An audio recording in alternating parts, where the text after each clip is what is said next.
اسے مانتی ہے دنیا، اسے ڈھونڈتی ہے منزل، رہے عشق مصطفیٰ پہ جو غلام چل رہا ہے۔ آپ کے کاروبار کے ساتھ آپ کی امامت کے اسباب کیسے ہوئے؟ یعنی یہ تو میں نے یہ سوال کر دیا کہ آپ کی امامت تھی، لیکن یہ امامت ہوئی کیسے، اس کی صورت کیسی بنی کہ آپ کو بحیثیت امام مقرر کیا گیا نور مسجد میں؟ نہیں، اس سے پہلے شہید مسجد کھارادر، جی، اس میں غالباً امام صاحب چھٹی پر چلے گئے ہوں گے تو کوئی نماز پڑھانے والا نہیں ہوگا، تو وہاں کے سائیں بھائی جو مجھے جانتے ہوں گے، تو میں تو کبھی امامت کی نہیں تھی میں نے، انہوں نے مجھے درخواست مجھے کہا کہ آپ نماز پڑھائیں، میں نے شروع کرا دی نماز پڑھانی۔ پھر وہ امام صاحب بھی شاید آ گئے اور 9 مہینے تک میں وہاں رہا امامت پر۔ وہاں کچھ مسائل بھی بعد میں سامنے آئے تھے جن کو کافی فیس کرنا پڑا۔ اس کا نام شہید مسجد تھا، اب پتہ نہیں وہ نسبت کیا تھی۔ اب آپ کو یہ تو آپ بار بار سنتے رہتے کہ مجھے اعلیٰ حضرت سے بہت محبت تھی، آپ کو تعجب ہوگا کہ میں نے وہ جو اسلامی بھائی تھے اس دور کے، جب کہ اصطلاح بھی نہیں تھی اسلامی بھائی، دعوت اسلامی تو بنی نہیں تھی، میں نے ان سے ترکیب بنائی، میں نے کہا ہم اس مسجد کا نام امام احمد رضا رکھ دیتے۔ امام احمد رضا نام رکھا مسجد کا، اس نام سے یاد پڑتا، رجسٹر بھی کروا لی ہم نے مسجد، کسی نام سے رجسٹر کرو۔ لیکن اب شہید مسجد ہی مشہور رہی، حالانکہ وہ نام ہم نے وہ اس کا کر لیا تھا، اب تک شہید مسجد کہلاتی ہے۔ شہید نام بہت اچھا ہے اپنا، بس وہ اعلیٰ حضرت کے بغیر گزارا نہیں ہے رحمت اللہ تعالی علیہ۔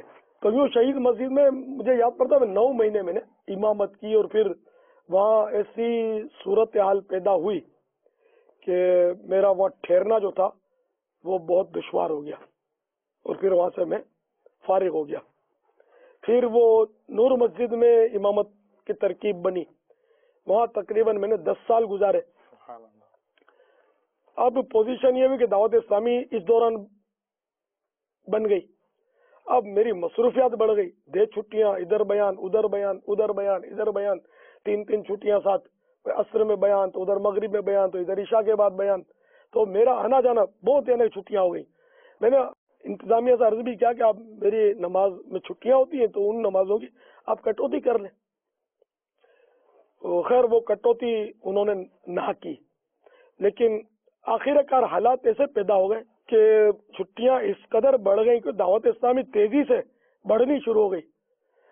اب ایسا پوزیشن ایسی سامنے آئی کہ انتظامیہ مجھے شاید جواب دے دے گی، تو بہتر یہ سمجھا کہ انتظامیہ جواب دے اس سے پہلے ہم اس کو جواب دے دیں، اس مصلحت کے تحت کہ کوئی یہ نہ بولے کہ دعوت اسلامی کے فلاں الیاس کو مسجد سے نکال دیا گیا، یہ کوئی نہ بولے۔ تو الحمدللہ میں نے تیار کیا استعفیٰ اور گھر گیا، جو ہمارے سیکریٹری صاحب ہیں ان کو پیش کیا، انہوں نے قبول کر لیا۔ میں نے کہا نا مجھے معلومات ہو گئی تھی کہ اب یہ چاہتے ہیں کسی طرح یہ یہاں سے جائے، تاکہ وہ، حالانکہ میرے متبادل یہ نہیں ہوں کہ مؤذن صاحب تھے، نماز پڑھاتے تھے، کوئی نظام درم برم نہیں تھا، لیکن وہ امام کا ایک اپنا حساب کتاب ہوتا ہے نا۔ یوں اس سے پہلے تو ایسے مواقع آئے کہ جس میں مطلب ہے کہ مجھے نور مسجد میں سخت آزمائشیں بھی آئیں، میرے ساتھ کچھ ایسے حادثے ہوئے تھے وہاں، اور ایسی ترکیبیں بنی تھی کہ میری امامت وہاں سے نکل جائے، لیکن وہ میں اللہ کا کرم ہے کہ میری بچاؤ کی صورتیں بنتی گئی اور مددگار پیدا ہوتے رہے اور میں وہاں ٹکا رہا۔ لیکن میری انتظامیہ کو مجھ سے کوئی اس طرح کی وہ اخلاقی شکایت نہیں ہے کہ بھائی یہ اس نے یوں کیا۔ میں نے آج تک کبھی بھی وہاں اپنی ایڈوانس میں تنخواہ بھی نہیں مانگی تھی کہ مجھے پہلے سے تنخواہ دے دو، میں یہ اگر میں مر جاؤں گا تو کیا کروں گا ایڈوانس میں تنخواہ لے کر، کبھی نہیں لی۔ اچھا، اب یہ وہ مسئلہ پتہ نہیں تھا ان دنوں، مجھے توجہ نہیں تھی میری کہ یہ میری چھٹیوں کی تنخواہ کاٹتے کیوں نہیں ہے۔